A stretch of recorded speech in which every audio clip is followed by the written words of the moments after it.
Est-il possible de diversifier ses placements et de se constituer une cave rentable aujourd'hui? Quels sont les rendements à attendre? Quels sont les risques?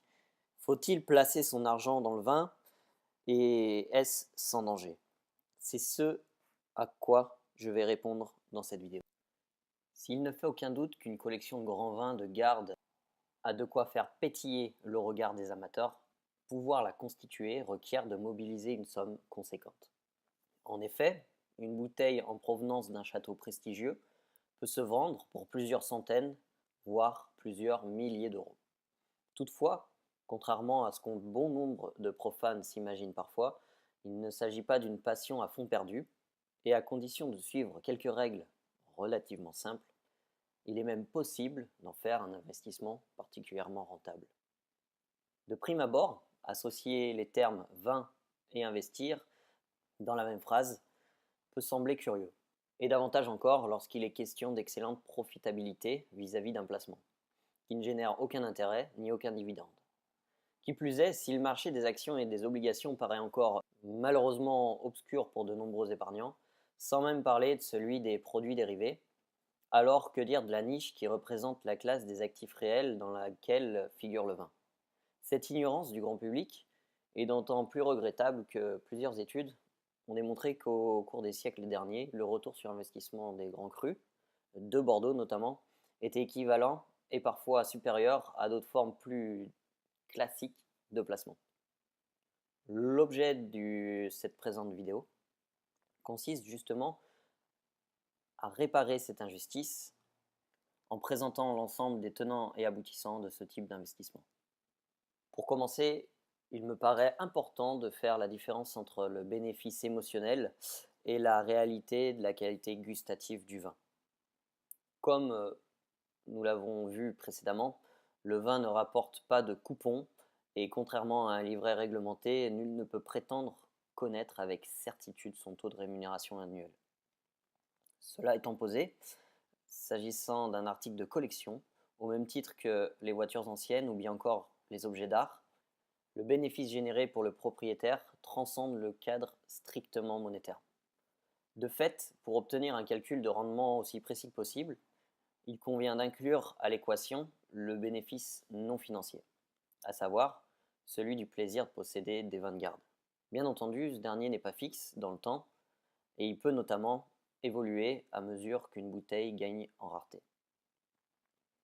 En ce qui concerne la corrélation intuitive entre le goût d'un grand cru et son prix, elle est réelle, mais uniquement sur un certain laps de temps, qui oscille le plus souvent autour de 3 décennies.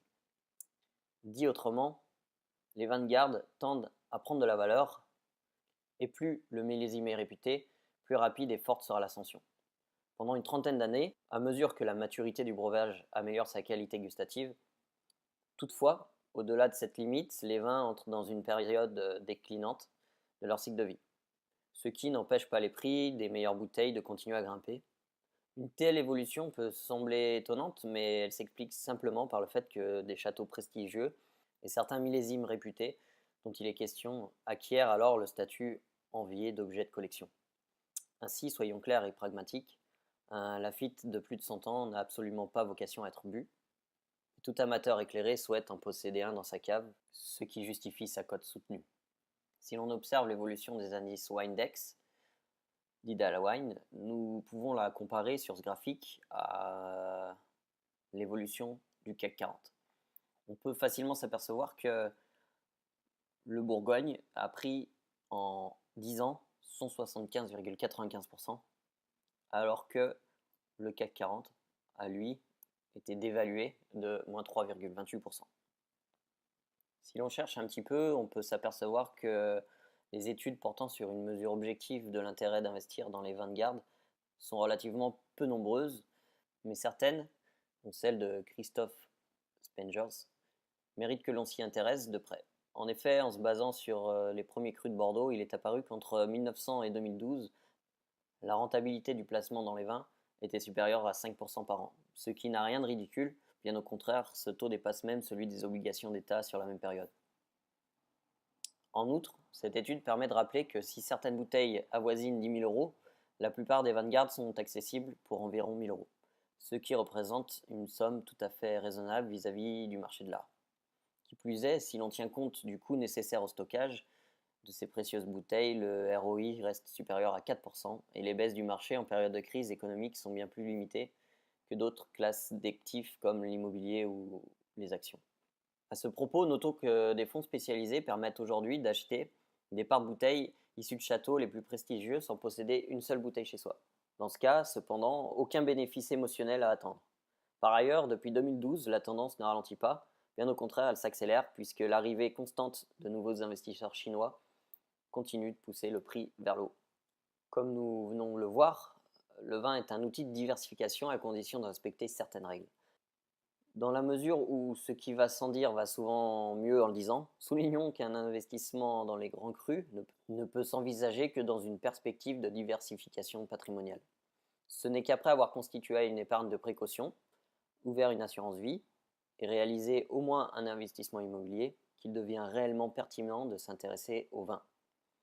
En outre, bien qu'il ne soit plus nécessaire d'être un véritable expert pour générer des gains, mieux vaut ne pas se lancer en pur dilettante.